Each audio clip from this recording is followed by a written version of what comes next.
Hi everyone, welcome back to my YouTube channel. It's Casey again, and I'm talking about all things to do with fragrances. Today we're talking about one of the most expensive fragrances by Ahmed Al Maghribi, and that is Zumar. Guys, this is a fragrance that is retailing for something I believe like 258 here in Europe from what I've seen, and I managed to get a sample at a decent price. Now, let's give my full thoughts on this fragrance. Now, when it comes to this is a really weird way to look at this fragrance because the only way you can look at it is through its own website, which is all, branded and looking all snazzy and nice, but it's not on Perfumo, it's not on anything. So that's a little bit difficult. Okay. Yes. So yes, it's 248 euro here in Europe, which I am like, what?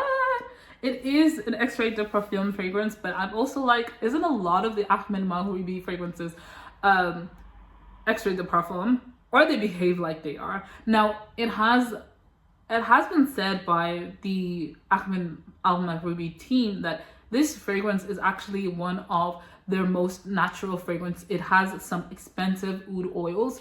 And that's why the price is a little bit pricey. That is why the price is a little bit pricey. So let's talk about the opening. The opening has some saffron and some pear. And then in the middle, you have some patchouli, some roses, some saffron, some jasmine, some vetiver, some cinnamon, some cashmere wood, and some orange blossom. In the base, you have some ambrette, some amber, some musk, some ambergris, some raspberry, some saffron, some leather, some sandalwood, some ogma, some oud / eggwood. All right. Wow. What a lot of notes. Now let's try to understand what this fragrance smells like. This is a saffron oud fragrance. Even though it opens up and they say there is some pear in here, I really do not really smell that pear in all honesty. I really don't smell that pear. This is a really dense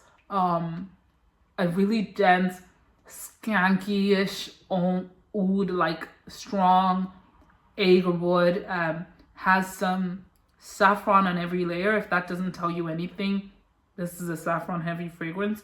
And it's not like, if you're quite new to fragrances, it's not like the kind of saffron that you experience in a Baccarat Rouge or any of the dupes. This is like a real spicy saffron. And then you don't get any of the pear. You quite get that patchouli immediately, and you get it paired with roses, almost in the same way that the patchouli is dealt with in Noir de Noir or a Club de Nuit women, intense women, kind of in that same vein of the rose and the oud, the rose and the patchouli, and almost the oud, but the oud is kanky and it's inky. It really is a multi-layered oud, to be honest. It's like a dry oud, a skanky oud, and a semi-inky oud, like mixed together, but the skanky oud is what's really taking the wheel. And then you have some jasmine in there. You can really smell the jasmine. The vetiver is really pared down. The spices like the cashmere is nowhere to be seen. The fruits like the raspberry is nowhere to be seen. In fact, maybe you could almost say it's giving that ombre nomad kind of raspberry if you're really trying, but no. And then you have some leather. The leather is what you can notice the most. So if I was to deduct this to a couple of notes, I would say this is a saffron, patchouli, rose, raspberry, and oud leather fragrance. Though the leather is really playing the background and is really, kind of adding some bit of a roughness or suede texture to the oud or to the base. That's really what's happening here for me. Now, I personally feel like this is the kind of fragrance that, personally, I don't know if I would say it's worth 248 euro. Now, if you are the type of person who particularly values good quality ingredients and having strong and natural oud is very expensive, and it can be very much of a status symbol. So if you are one of those people, just like you love a good brand, you love a good oud, I really feel like this would definitely make its way into your collection. But if you're the type of person who is not particularly crazy on ouds, maybe you're still learning, or even more, you're just growing your collection, I definitely wouldn't rush to get my hands on this. Why? I feel like there is so many fragrances that could easily dethrone this fragrance. Now, I haven't been able to name them by by thought, because anything that I go to smell like doesn't smell exactly like this. I definitely think it's a unique scent, or maybe I just haven't smelt that side of Middle Eastern fragrances enough to be able to spot or know a fragrance that's close to this.